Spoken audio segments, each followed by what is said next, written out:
Is Jon Jones being out for 3 years going to hurt him? Now, it seems like it's time to start warming up to the idea of the return of Jon. Like, for a while there, you look like a fool. Jon was openly telling you, for a while there, I'm not going to do this. I've got to get up to 240 pounds, and here's a picture of me drinking protein and doing pull-ups. Okay. But it looks like you're within your limits as a fan to be looking in that direction and to wonder if 3 years has hurt him. Yeah, sure, okay, but I feel it's a little bit of a deeper question.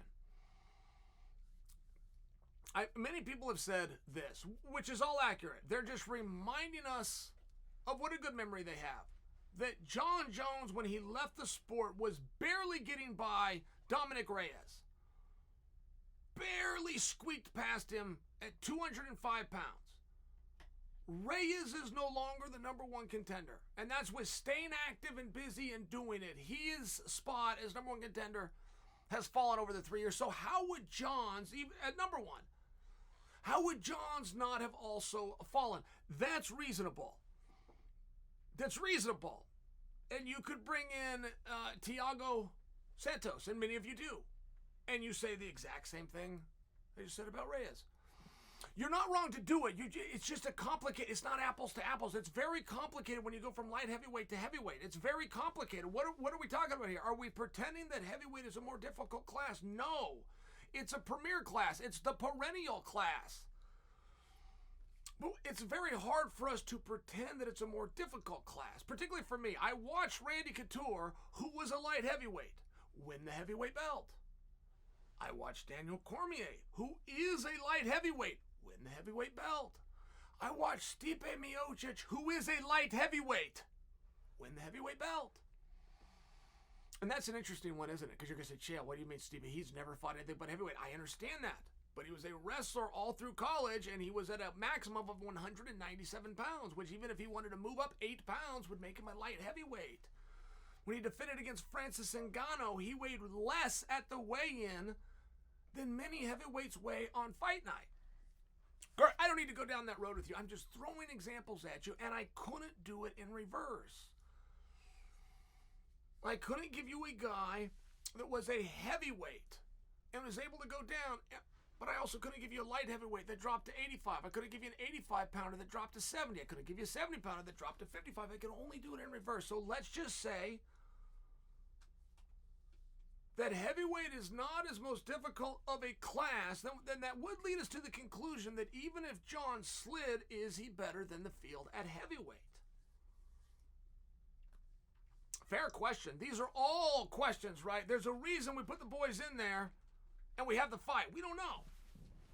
But these are reasonable questions. And then is Jon going to be better? See, everybody's got a number. Includes you guys. Everybody has a number. They just don't generally know what it is. They don't generally know where they can move their best in conjunction with their strength, in conjunction with their speed, in conjunction with their conditioning, because they all tie in together. There's a number you have. You'll be strong. My goodness, you can feel it. You can feel your power. You get an underhook. You can hold a guy there. But you're too goddamn tired to use it. You get to these positions and you're like an oak tree, but you can only move around for a few minutes. I've played with Daniel Cormier. I told you guys this story a long time ago, but I've sparred and worked out and played around with Daniel Cormier for a number of years. And Daniel was a guy whose weight moved all around. In college, 184 pounds. In the Olympic Games, 211 pounds. The UFC champion at under 265. The UFC champion at 205. Right, he's been all over the place. And I've always been very right to go and compete with Daniel. I will push him just fine. He wouldn't tell you different, right? Trying to talk too much about the practice, but just fine. Just fine. He becomes a heavyweight. And he was somewhere around that 240 mark. I've got to guess. There was no scale. And I go in. I'm going to play around with him. I'm getting ready to fight Fedor. I was in town in California. I needed a workout. Called Daniel. I go to the AKA. And we ended up not working out. He'd like hurt his hand. But we still did techniques. I grabbed a hold of him. Grabbed a hold of him to ask him about something. It was a different guy. He answered my question. I had a question. He answered my question. I remember it was like a hip thing. He moved in one way. It was like this push-pull. It was really fast, and I realized that this is a different guy. This isn't the guy I know. This isn't the guy that I'm used to. This isn't the guy when I got in the car and drove here, not knowing his hand was hurt, thought we were going to spar. That's not the guy. That's not the same guy. And the only thing that was different was his number, but he found his number, and he ended up doing better the bigger he got. And many people don't know this about Daniel. He's an undefeated amateur wrestler at heavyweight. And I could tell you some big, beautiful names that he's beaten. I could tell you a big, beautiful name that he's beaten. The score was only 1-0, but the other guy had 0. He couldn't score a single point. Everybody's got a number. Generally, it's lower. Generally, it's a little bit smaller. Sometimes it's a heavier one, and Jon doesn't know the answer to that. See, I would be very comfortable. When Jon left off in this sport 3 years ago, if all of a sudden Jon says, Dana, take the...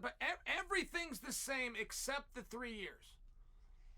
Jon gets done with Reyes. It's a super close fight. Most of us thought Reyes won. Jon gives the belt back. Jon's going up to heavyweight. If we would have done all of those things and not put the 3 years, I would be sitting here telling you whose ass Jon is getting ready to kick, and we'd all be done. And you could insert any name you wanted. You'd try to bring up the weight, and you'd try to tell me he's going to weigh about 222 to 225 pounds, and I would know that you're right, and that is kind of what Jon walked around at him before he started training hard and went into camp and pulled down to 205, and so we'd assume that he's going to stay there and he's going to be about 2 1/4. That's what he's going to weigh, and I think that he would have beaten everybody. Jon removing himself to change his own physiology to get up to 240 pounds. It's interesting. Is that his number, or did he just work against himself? It's very interesting. I was surprised. Of all the things here of this Jon experience that have surprised me, the only one that really made me stand back and go, what are you talking about? The only one. I mean, Jon has earned the right to his opinions, earned the right to make his own decisions. The one that he did that caught me off guard, I thought, what are you talking about, is when he said, I've got to weigh 240. 240 seems like a very reasonable number. It sounds like if you were to go and look at the guys who've done the absolute best, you could bring boxing and MMA, and you could go find a real magical spot on paper of 240. If I was to give you guys a magic wand and you're in the UFC and you got all these skills, but you got to pick a weight and you got between 206 to 265, where do you want to go? You probably come in somewhere around 240, right? The reason it surprised me with Jon is Jon has been in the workout room with heavyweights and meaningful, big name, champion heavyweights, and sparred and worked out, but thought he needed more size. Those heavyweights who are champions, who gave up the size and worked out with Jon, didn't agree with him. They knew you're ready right now. And that was when about that 222, about 225. That's about what he weighed. Before he got in good shape and pulled down to 205, that's about where Jon Jones was. And those heavyweights are signing off, going, now, you're ready right now. Please don't come here. We're friends, right? You're going to stay down there, and I'm going to go up here, right? I mean, it was one of these things. And the only part where I had to stand back and go, man, how are you coming to this conclusion, is when Jon himself said to go with this weight class, this is the number I need to be. And it was a very arbitrary number, at least by the explanation that Jon's given. He's never told us why 240. I feel like we can all get it. I mean, if you were to go and you were to look for guys that moved really well,